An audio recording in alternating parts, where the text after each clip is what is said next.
Okay, then we'll change our plans again. Looks like we have been joined by Coach Major Applewhite from Houston. And the Cougars with an open week this week. They were in action this past Saturday against Texas Southern. Houston won the game 70-14. Coach, thanks so much for joining us on the call today. If you just talk about the tie up the game against Texas Southern, please, and then your plans for the open week as you get ready to return to action against Tulsa on the 4th of October. Yes, sir. I apologize for being late. I just appreciate, it was bad weather here in Houston. Really appreciate our fans, our students especially, still coming to the game. At 7 o'clock, there's a lot of excuses not to go, and they did a great job of showing up, had a great crowd. Enjoyed it. We challenged our big guys early in the game to assert themselves. These are the kind of games sometimes when you listen to everything that's being said in the media that, maybe you come out with a lackluster performance and we put it on the bigger guys, and the bigger guys answered and did a great job. I'm very pleased. Got a chance to play a lot of different people, play a lot of guys on our roster that don't normally get an opportunity to play. So I thought it was great for our morale and our team and to get another home win. And now we'll use this bye week and next week, obviously, to get ready for our conference opponents. And we're very excited about heading into conference play. We'll take questions for Coach Major Applewhite, please. Hit *1 on your telephone keypad to join the queue. Then the operator will introduce you. Thank you. We can now take our next question from Dan Tortora of wakeupcalldt.com. Good morning, Coach. How are you today? I'm well. Thank you. To look at, like you said, could have come out lackluster. The team did not. Just what you can say about the explosivity of the team this season and at the same time their focus. So being explosive all throughout, the phases of the game that you have, but also being able to zero in on who they have that week and treat every week like 0-0. Yeah, I mean, you work for these 12 games, and you spend countless hours. I mean, it's a lot of practices. We counted over 100, on 100 practices, fall, spring, in-season practices for these 12 games. And, we need to be grateful. And we talk about that as a team, be grateful for these opportunities to go out and prove yourself as a team.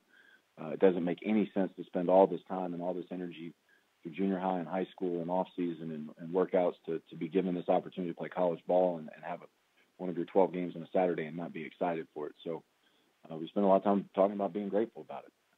And then we, really dive into our opponents and we talk about specifically what we've got to do offensively, defensively, but specifically by position and what we need to do by individuals to win our one-on-one matchups. And so it brings a personal level to the game. 3 of the 4 games that we played this year, we've been very successful with that. One game we haven't been, but our approach and how we take on our opponents and respecting everybody and giving them value as opponents, regardless of where they're ranked or what's said about them, is important in terms of going about your preparation. And obviously, King has played well so far this season for you, but Clayton Tune got to get in and get some reps. Just speak on the importance of those reps for the freshman and just what you took away from him at quarterback. Yeah, I think it's immeasurable to get out there in a game and take real hits at real speed. It will serve him very well January through next August in terms of just how he studies film, how he prepares. I remember as a redshirt freshman going out and playing my first game against New Mexico State in backup duty. And the second game I played in, our starter got hurt, and I was thrown into a game in the Rose Bowl against UCLA out there.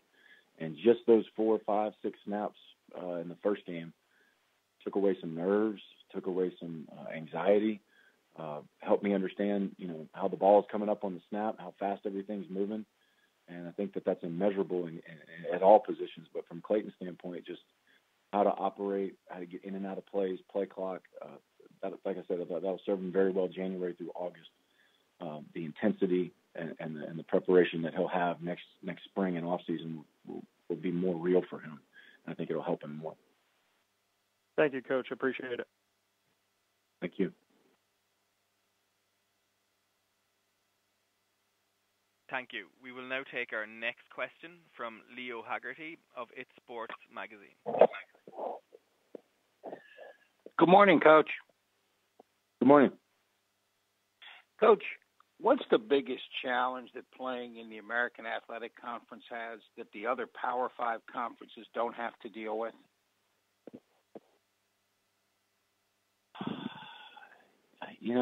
I don't know. I don't know that answer. The biggest challenge. I think all the schools in this conference feel right now to gain some type of validity. even though this highly competitive conference and a well-coached conference with great players in it, and we've got just as many draft picks as some other conferences are out there, and it's every bit as talented.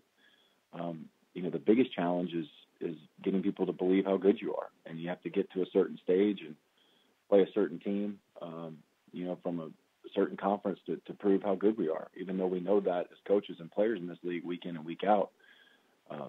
Sometimes it has to happen at the very beginning of the year in a non-conference game, so that can make it tougher on American Athletic Conference teams, even though they know they're good enough. They've got to go schedule one of those anyway, even though some other teams that are in these bigger conferences are not having to schedule those games to prove themselves. That would be the thing that I would just jump off of right off the bat is just your non-conference schedule. Some of these schools in these other conferences don't play who we play non-conference-wise. And we do that to try to prove validity, to validate ourselves and validate our schedule in our conference that we can win in these other conferences as well. Thank you, Coach. Good luck this weekend. Thank you. Take one more. Thank you. Coach Applewhite, please. We will now take our next question from Joseph Duarte of Houston Chronicle. Hey, Major. Hey, Joe. How you doing? Good. Hey, back on the young guys, I was specifically wanted to ask you about Kellen Walker and what you thought of him in the first game. But if I'm not mistaken, in the last couple of weeks, in terms of guys that you felt that were true freshmen that would play this year, I think you mentioned Willie Smith, Zamar Curvin, and Logan Hall. Has anything else changed in terms of some guys that maybe have gotten in recently that you feel will be able to contribute this year that are true freshmen? We're still, in terms of like burning their red shirt, we've looked at, at all of them, in terms of how much we want to play those guys. But Zamar, Willie, Logan, those guys obviously have played in all of our games. They're gonna play as freshmen. There's still some guys like Keelan, and others that you saw Henry, you saw Peyton Sawyer, you saw Jelon Williams playing a few games. So there's still some guys that we're looking at in terms of, all right, we've seen enough from them. We don't need to play them anymore. It could burn their red shirt. There's some guys that have only played in one, maybe two games. Okay, we've got one or two more games that we could possibly play them in. Let's be conservative in this game or who we travel. But those are the only three right now that it's been like clearly defined in terms of Logan, Willie, and Zamar. And well, that's not true. Donovan as well will play. Donovan Mooten, Zamar Curvin, Logan Hall, Willie Smith. Those are the guys who are playing a lot for us and will continue to play for us this year. Is it because you have 4 games at your disposal? Is it usually around probably mid-October that you kind of have to have an idea simply because you're running out of games and you have to kind of, if you're going to get some of these guys in, you get them in when you can? Or does that not factor in where, you could look at somebody in November if you have to? I guess it just depends on if you have an injury or if you a need at a position. Yeah. Well, the first, it's kind of like several different conversations I'm having with you all at one time. But the 4 that I mentioned on defense, it's obvious after the first 2 games that those guys were going to play this year.